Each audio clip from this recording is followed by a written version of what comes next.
Raphael not to give up, so that he can make the timing and pass the challenge, and move on to the next stage of training together. All the way, some more. Spin and release. All the way up, all the way up. Yes. Go on, get your feet on it, get your feet on it. Come on, Raphael. Here we go, episode 8, the calm before the storm, the making of a naval dive of the elite Singapore Armed Forces Naval Divers Unit. Comment below what your thoughts are, what you want to see next, and check out the original video in the description. Let's get into it.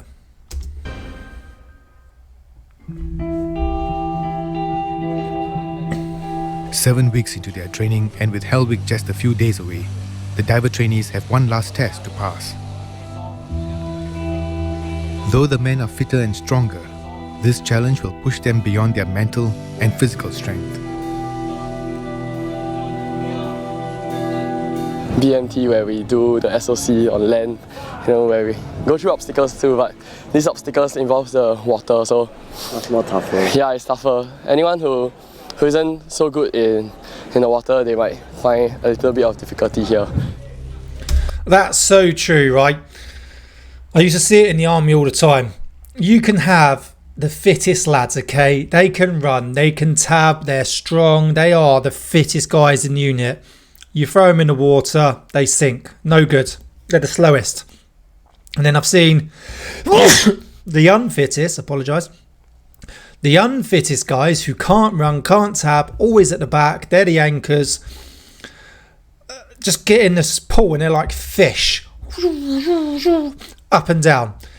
Swimming is all about technique, the majority of it. You still need to be fit, but it's a lot of technique. So the quicker you can master the techniques, the easier your life will be in the water. A little bit of difficulty is an understatement. The sea circuit may be a short course, but it's also one of the toughest. The diver trainees are required to turtle back or backstroke swim, climb a rope, walk a balancing beam, climb the jump tower, jump off the 5-meter tower, backstroke swim, and run for a total distance of 750 meters. The objective is to complete 3 rounds of this circuit within 18 minutes. Oof.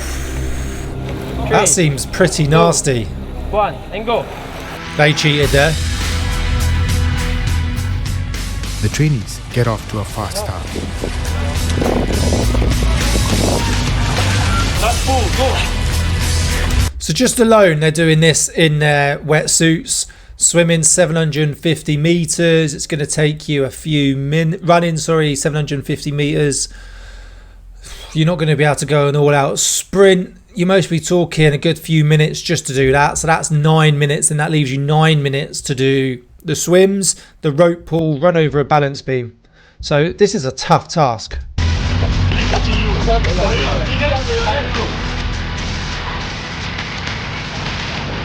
Look what they're running in.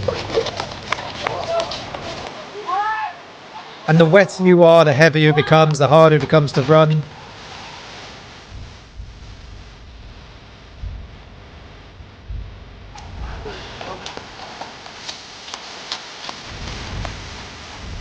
You got flippers in your hands.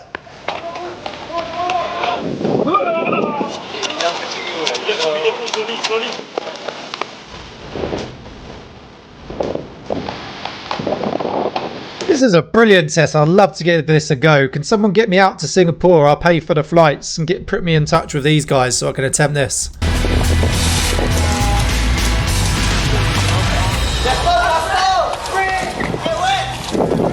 The last round is the toughest, and for most, the rope climb is the most challenging part of the circuit.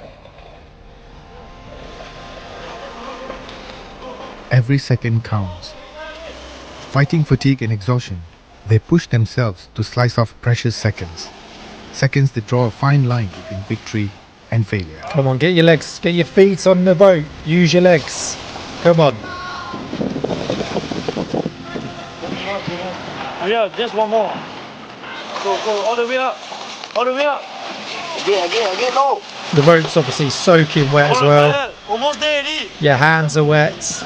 Private MGR urges his batchmate Raphael not to give up, so that he can make the timing and pass the challenge, and move on to the next stage of training together. All the way, some more. Spin and release. All the way up. All the way up. Yes. Go on, get your feet on it. Get your feet on it. Come on, Rafael.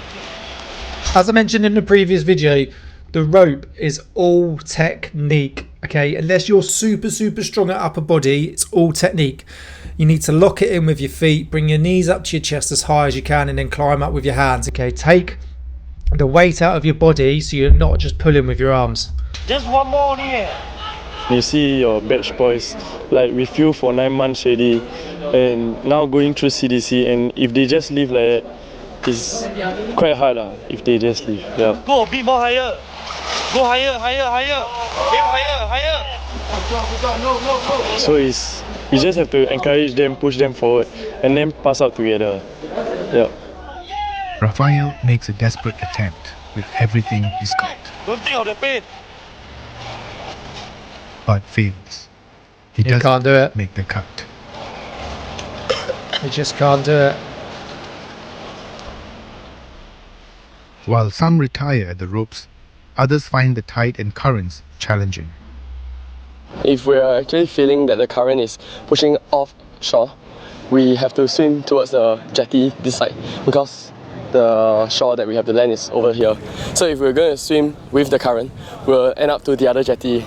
Yeah, in no time, it's actually really quite fast. So you have to swim against it. And the tower jump is scary.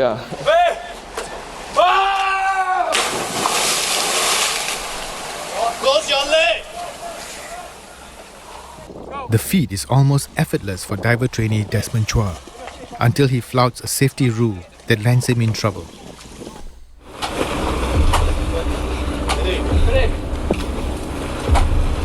How high is that? Let's have a look. What's that? A 5 meter jump? Let's have a look. Oh, now 6 meter jump. Basically, it's a safety violation for me to actually hold onto his rope. I thought he was pulling me back, so I tried to just hold on, which was wrong. Your feet out, come on. Ready? Go.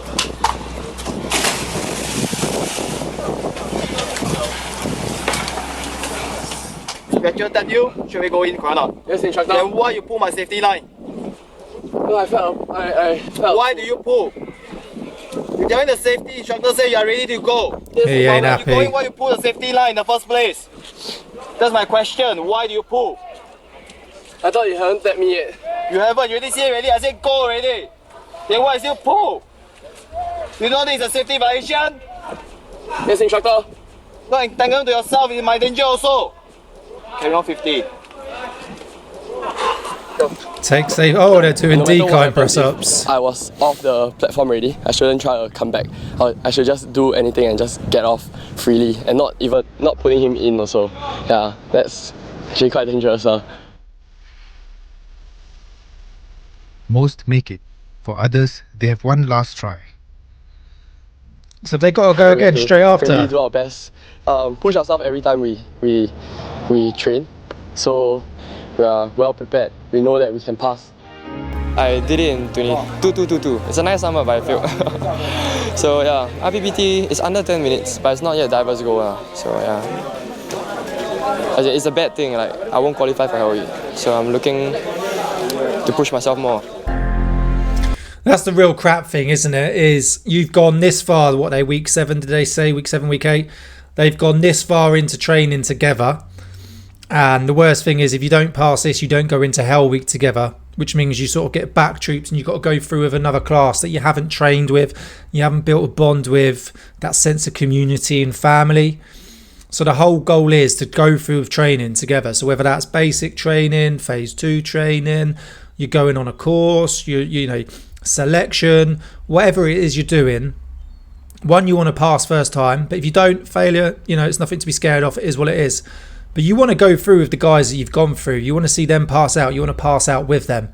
And that's most probably one of the things that hurts most. It's not failing because you can reattempt it. It's not being able to go through with everyone else.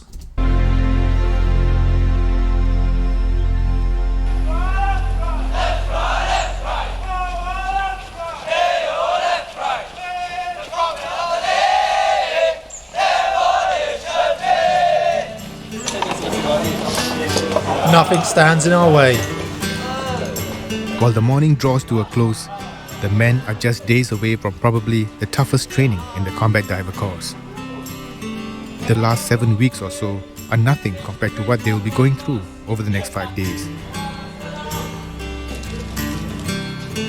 Amid the smiles and relaxed atmosphere, the men do some area cleaning and prepare to spend the weekend with their loved ones. They get a weekend off, nice.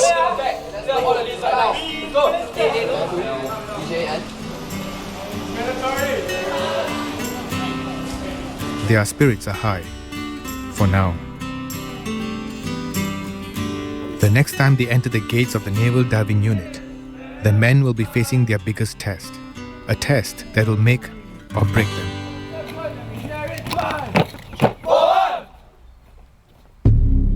So today go home in uniform in the UK. We can't do that anymore. Yeah, years ago, 30, 40, 50, 60 years ago, you would travel around in uniform.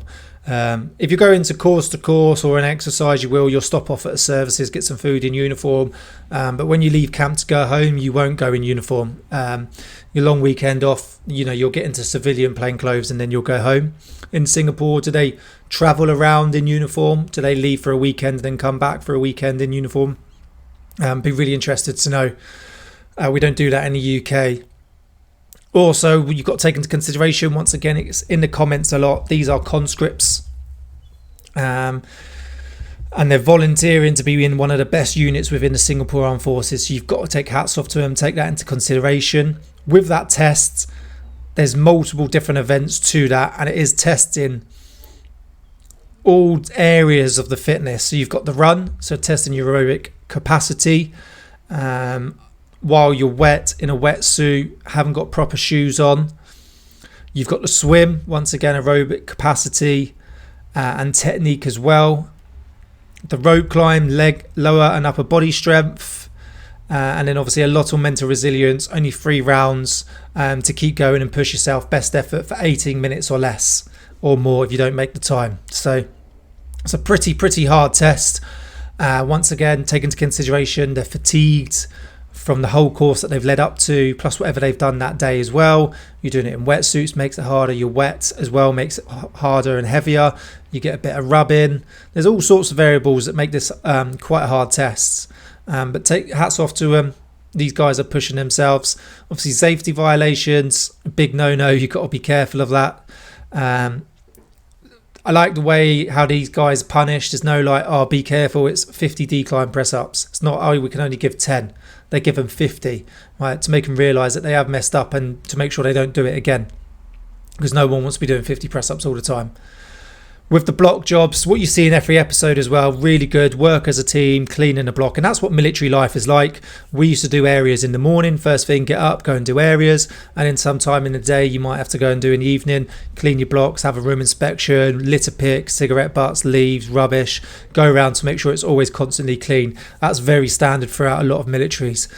So you'll constantly see them do it. Any spare time you're doing, sorting your admin out, cleaning the block, make sure everything's always clean. You don't, especially with a lot of people living together, you don't want to be getting any sort of diseases, illnesses, and you don't want like rats and other sort of flies and maggots and stuff getting into your blocks either. So thanks for watching. Hopefully you were enjoying this. We've only got 4 episodes to go. I'll see you soon.